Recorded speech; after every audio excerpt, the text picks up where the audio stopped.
नमस्कार, मैं हूं शालिनी और आप देख रहे हैं दिल्ली बोल्ड न्यूज। आइए बढ़ते हैं आज की बड़ी खबर की ओर। दिल्ली के घोघा डेयरी स्थित आईजीएल के सीबीजी प्लांट में अवैध समरसेबल लगाने का खुलासा है। दिल्ली पुलिस व दिल्ली जल बोर्ड के अधिकारियों की मिलीभगत से मोटी रिश्वत का लेन देन। राजधानी दिल्ली के घोघा डेयरी नरेला बवाना रोड पर स्थित इंद्रप्रस्थ गैस लिमिटेड के अधीन कंप्रेस्ड बायोगैस प्लांट के एक बड़े घोटाले की आंच में घिर गया है। आरोप है कि दिल्ली का जल बोर्ड और दिल्ली पुलिस के कुछ अधिकारियों ने कंपनी के अधिकारियों से मिलीभगत कर सेवा शुल्क के नाम पर मोटी रिश्वत लेकर प्लांट में अवैध रूप से समरसेबल पंप लगवाने में सहयोग किया। ये समूची कार्रवाई पर्यावरणीय और कानूनी नियमों को ठेंगा दिखाते हुए की गई है। सूत्रों के अनुसार इस प्लांट में बिना वैध एनओसी यानी नॉन ऑब्जेक्शन सर्टिफिकेट के अवैध भूजल निकास किया जा रहा है, जो दिल्ली जल बोर्ड के दिशा निर्देशों का खुला उल्लंघन है। भूजल यानी विकास और प्रबंधन अधिनियम 2002 के अनुसार दिल्ली जैसे पानी की किल्लत से जूझते क्षेत्र में किसी भी औद्योगिक संस्थान को भूजल निकालने से पहले अनुमति लेना अनिवार्य होता है।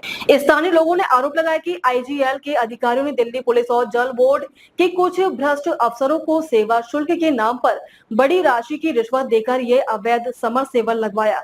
ये गंभीर मामला सीधे तौर पर पर्यावरण संरक्षण अधिनियम 1986, जल प्रदूषण निवारण और नियंत्रण अधिनियम 1974 और राष्ट्रीय हरित अधिकरण अधिनियम 2010 का उल्लंघन है। दिल्ली प्रदूषण नियंत्रण समिति की भूमिका पर भी सवाल खड़े हो रहे हैं, क्योंकि उनकी जिम्मेदारी है कि वह औद्योगिक इकाइयों द्वारा पर्यावरणीय नियमों के अनुपालन की निगरानी करे, किंतु इस प्रकरण में डीपीसीसी की निष्क्रियता दर्शाती है कि वह कहीं न कहीं प्रशासनिक स्तर पर सांठगांठ हुई है।